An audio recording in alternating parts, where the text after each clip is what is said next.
Hi friends, CA final का result आ चुका है और आप सभी के मन में ये कंफ्यूजन हो रही होगी कि अब मुझे कहाँ जाना चाहिए। Actually let me just tell you कि सीए बनना इतना मुश्किल नहीं है जितना कि सीए के बाद की जर्नी मुश्किल है। क्योंकि अब ये वाला सिर्फ क्वेश्चन हम लोगों को ये अंडरस्टैंडिंग लेनी होती है और ना ही कोई फैमिली और ना ही कोई हमें सपोर्ट करने वाला होता है कि हम कहाँ जाए। क्वेश्चन ये नहीं है कि मुझे कॉर्पोरेट में जाना है या मुझे प्रैक्टिस में जाना है। क्वेश्चन ये है कि मुझे कॉर्पोरेट में या बिग फोर में, मैनेजमेंट कंसल्टिंग में भी अगर जाना है तो मेरी प्रोफाइल क्या होनी चाहिए।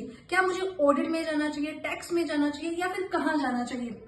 अब लोग इस टाइम के ऊपर या मैंने या बहुत सारे लोग क्या गलती करते हैं, हम सब लोगों को जॉब चाहिए होती है, मनी चाहिए होती है, क्योंकि ऑलरेडी हम अपने 5 साल इन्वेस्ट कर चुके होते हैं और जो भी जॉब प्रोफाइल हमारे पास में आती है हम ब्रांड नेम देखते हैं और प्रोफाइल के बारे में नहीं पूछते, हम सिर्फ पैकेज को देखते हुए उस कंपनी में चले जाते हैं। लेकिन हमें ये गलती नहीं करनी है। हमें सबसे पहले अपनी जॉब प्रोफाइल सोचनी है, इंट्रोस्पेक्शन करना है, लिंक्डइन पे जाना है, अपना नेटवर्क क्रिएट करना है और उन सब लोगों से बात करनी है जो लोग हमारे इंट्रोस्पेक्शन करने के बाद मुझे समझ में आ गया कि मुझे तो टैक्स प्रोफाइल चाहिए, तो टैक्स प्रोफाइल के अकॉर्डिंग ही नेटवर्क क्रिएट करके मुझे उनसे मेंटरशिप लेके उसी प्रोफाइल में जाना है। रास्ता डेफिनेटली डिफिकल्ट होगा, पाथ डिफिकल्ट है, लेकिन 2 महीने लगेंगे, 3 महीने लगेंगे, लेकिन अल्टीमेटली आपको अपनी प्रोफाइल जरूर मिल जाएगी क्योंकि आप एक फ्रेशर हैं।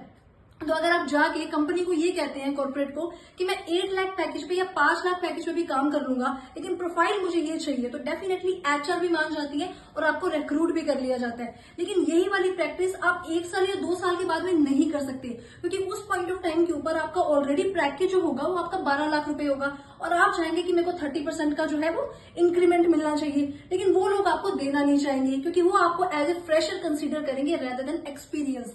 तो ये वो टाइम है जिस पॉइंट ऑफ टाइम के ऊपर आपके पास में वास्ट नंबर ऑफ अपॉर्चुनिटीज है। तो जस्ट करिए अपना इंट्रोस्पेक्शन, बनाइए लिंक्डइन के ऊपर अपनी प्रोफाइल और करिए मेंटरशिप उन लोगों के साथ में जिनकी प्रोफाइल में एक्चुअली में आप जाना चाहते हैं।